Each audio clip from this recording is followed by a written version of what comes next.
We've all been there. You have a mix that sounds great and it's almost finished. Then you put the limiter on and the whole thing falls apart. There are many reasons why your mix and master might be distorting, but in my years of experience, there are three main culprits on what it could be, and that's what we'll discuss in today's video. But before we do get started, please make sure to like and subscribe if you find this video helpful. Let's go.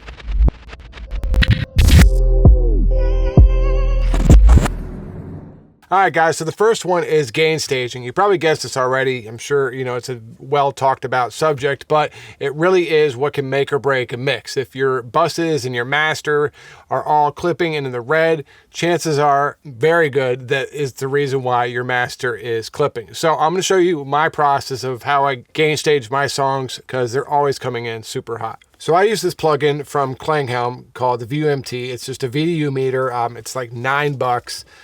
But you can get them anywhere. You don't have to use this one. There's a free one in Studio One. I know Waves has one. I'm pretty sure they give it away.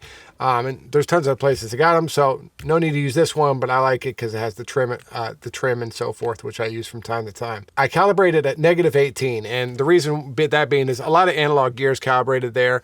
A lot of plugins, especially emulations, calibrate the emulation at -18. So it's a good place to start. And it's not very loud. So, it will keep your levels in check and so forth. So that's where I start, and then I just hit play, and then I look to see where I'm at. So this is, plus 8.4, 8.5 when the kick hits, and like we'll talk about as the video goes on, a lot of times it is the kick. But I'll just hit play, let that go, and then I'll stop it, and then I'll select all my files, everything that's in there, and then hit it again, and I just start trimming them down. So in Pro Tools, if you're on a different DAW, I'm sure you can do this in different ways, but in Pro Tools, if you hit Shift, Control, and down, brings the files down by 0.5 dB. So I'll cut it down to I'm like peaking at 2.6. It's not like a certain amount. That's usually pretty good because a lot of times the mix is a little off and the kick's maybe too loud or something, which is probably the case here. I'm going to fix that in the mix anyway. So hitting the red a bit is fine, and there's nothing wrong with the red. I just think getting in the ballpark of a good level is the right way to do it. It doesn't have to be super precise, scientific, all that. So that's how I get my levels so that I'm not clipping the master bus, and one of the greatest reasons you might be getting distortion. All right, guys, so number two is too much bass. Now, bass takes up the biggest amount of energy, the biggest amount of voltage, and so in a mix, it can, be the main reason why it's distorting. So if you've already done your gain staging and your mix is still distorting, chances are it's the bass or the kick. So one of the biggest reasons you might have too much bass in your mix is the actual room. Every room has its anomalies, and they have peaks and valleys and knolls, as they call them.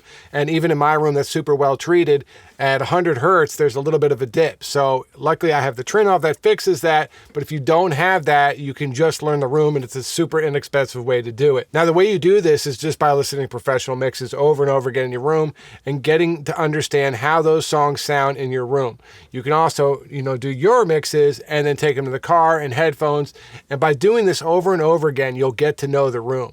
I've worked in a lot of rooms over the years that weren't completely treated well, and there were issues with the room, and I just had to learn the room to figure out how to mix in it. And over time, a couple weeks, you'll figure it out, and it'll be not a problem after that. Another trick that's helpful, and it's more of a crutch, and I wouldn't use this for every mix, but it can help you kind of get in the ballpark sometime, is the tonal balance control by Ozone. What it does is it just kind of sets a graph of where your frequency should be ballpark.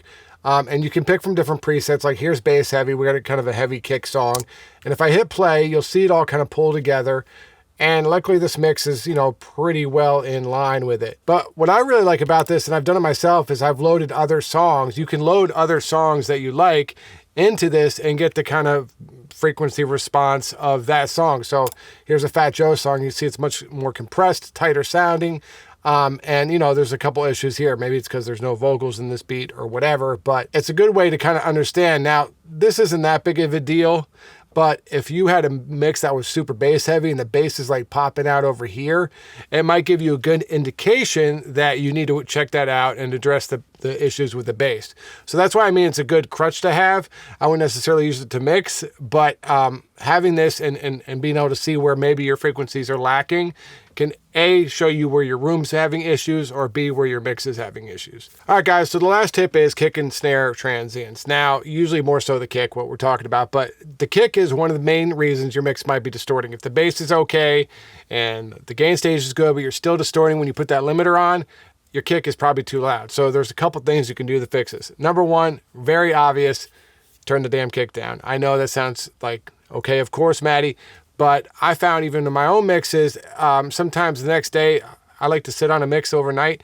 Next day I'll pull it up and right away I'll hear the kick's too loud. As I'm mixing, it sounds great. It's hitting me in the chest, but it's just too loud. And just turning it down a couple dB can fix all your issues, because, you know, when we're talking about limiting and getting loud at the final stage, a dB is a huge amount. So even just getting your kick down 2 dB can give you all the gain you need in your limiter in order to get loud and be competitive with other songs on the radio. The other thing I'll do a lot of times is parallel the kick and use just the tick. Now, what do I mean by that? Well, a lot of times when we want to hear more kick, it's not necessarily we need more low end. We just need to hear that tap. Our ear's more sensitive to high and mid-range frequencies. So if you just give me the tick and there's already a little bit of the low end there, I'm going to perceive the kick as being loud. So let me show you how I do that in my mixes. First of all, let's just play this kick so I can kind of demonstrate the loudness issue. If we play this kick, we can see that it's pretty much what was taking up all the voltage. It's 8.2 by itself. Now, let's turn on this Pro Q and just bring this low cut up until this voltage kind of fades out.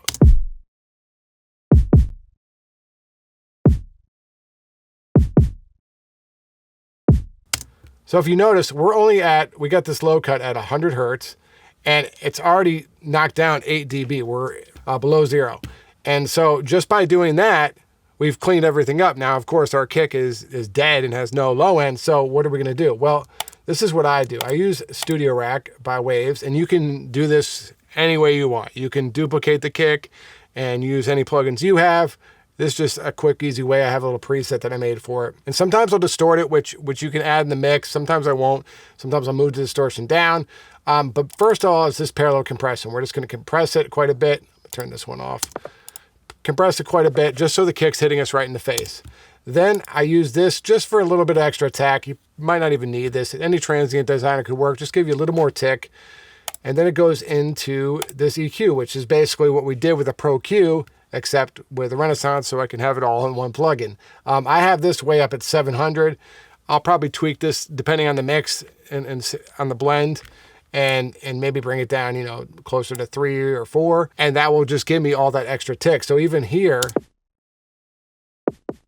that kick sounds pretty good, and that's just down to 400. So we're barely moving the meters at all. So now what you do is you have that ready, then you bring in the regular kick,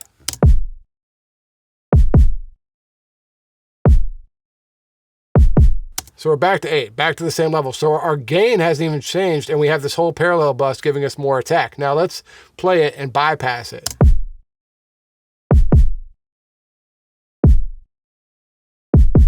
Now you hear how much more that kick is coming through when you have the parallel on. So what you can do now is turn this down a dB or 2. Let's do 1.5, and then we'll bypass that.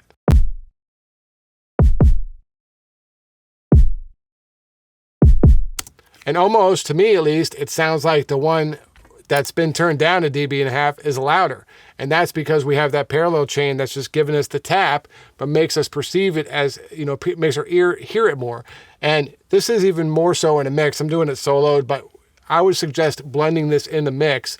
And then, you know, you'll start to feel how much low end you're losing from it, and if you want to pull the attack back and so forth and so on. So that's another great tip on how to make your kick cut through without eating up all the headroom on your limiter. Hopefully this video was helpful for you guys. Let me know any tips you have from me on how to get loud mixes. There's tons of different ways to do it, so I'm always happy to hear some new ways that might be helpful for my mixes. If you need your songs mixed or mastered, hit me up at mixandmastermysong.com. You can also find my courses and presets there too. Talk to you soon.